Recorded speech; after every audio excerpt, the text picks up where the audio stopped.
नमस्कार प्रिय भक्तजनों, आपके अपने चैनल शिवा शिष्या कथा पर आपका हार्दिक स्वागत है। तो आइए आज जान लेते हैं कि इस बार पुत्रदा एकादशी कब मनाई जा रही है। तो सुनते हैं जल्दी से।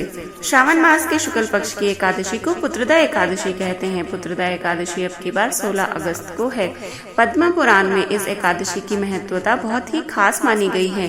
सावन के पवित्र महीने में जब भगवान विष्णु चतुर्मास की निद्रा में होते हैं तो यह एकादशी पड़ती है और इसको पुत्रदायी एकादशी माना गया है। इस दिन विधि विधान से भगवान विष्णु की पूजा करने का खास महत्व होता है।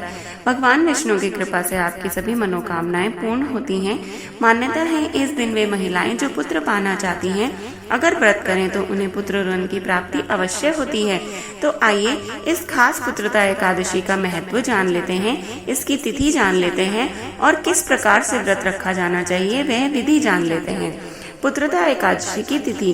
पुत्रदा एकादशी इस बार 16 अगस्त को है। इस एकादशी तिथि का प्रारंभ 15 अगस्त को सुबह 10:26 से हो जाएगा और समापन 16 अगस्त को सुबह 9:39 पर होगा और व्रत का समय रहेगा 17 अगस्त को सुबह 5:51 से 8:05 तक।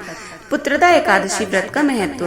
पुत्रदा एकादशी का व्रत करने से आपको अक्षय पुण्य की प्राप्ति होती है और साथ ही आपको मृत्यु उपरांत वैकुंठ लोक की प्राप्ति भी होती है। कहते हैं कि इस व्रत को करने से आपका घर धन धान्य से परिपूर्ण हो जाता है। इस एकादशी का व्रत करने से आपको नारायण के साथ साथ माँ लक्ष्मी जी की भी विशेष कृपा प्राप्त होती है। इस व्रत के पुण्य प्रताप से राजा महिजीत महिष्मती को पुत्र रत्न की प्राप्ति हुई थी, इसीलिए इस एकादशी का नाम पुत्रदा एकादशी रखा गया। इस व्रत के प्रताप से आपकी खाली झोली भी भर सकती है। इस तिथि पर वैष्णव समाज के लोग भी भगवान विष्णु की पूजा करते हैं। पुत्रदा एकादशी व्रत की पूजा विधि। इस एकादशी के दिन सुबह जल्दी उठकर स्नान कर लें और घर के मंदिर को गंगा जल छिड़ककर पवित्र कर लें। इसके बाद भगवान विष्णु और माँ पार्वती की प्रतिमा को लकड़ी की चौकी पर पीला कपड़ा बिछाकर स्थापित कर लें।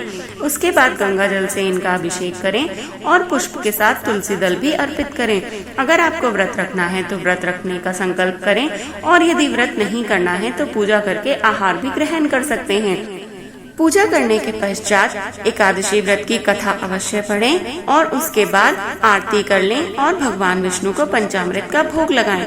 भगवान के भोग में तुलसी का पत्ता जरूर शामिल करें, अन्यथा विष्णु जी आपका भोग ग्रहण नहीं करेंगे। और हाँ, तुलसी जी को एक दिन पहले ही तोड़ कर रखें। एकादशी के दिन तुलसी माता के पत्ते नहीं तोड़े जाते हैं और जब भी आप विष्णु भगवान का भोग लगाने के लिए तुलसी माता के पत्ते तोड़ें तब हाथ जोड़कर उनसे अनुमति लेकर ही उनके पत्ते तोड़ें। तो ऐसी ही और जानकारी के लिए हमें सब्सक्राइब करें। आपको जानकारी पसंद आई हो तो अपने बंधु बांधवों के साथ शेयर करें व लाइक करें और जपते रहें हर हर महादेव।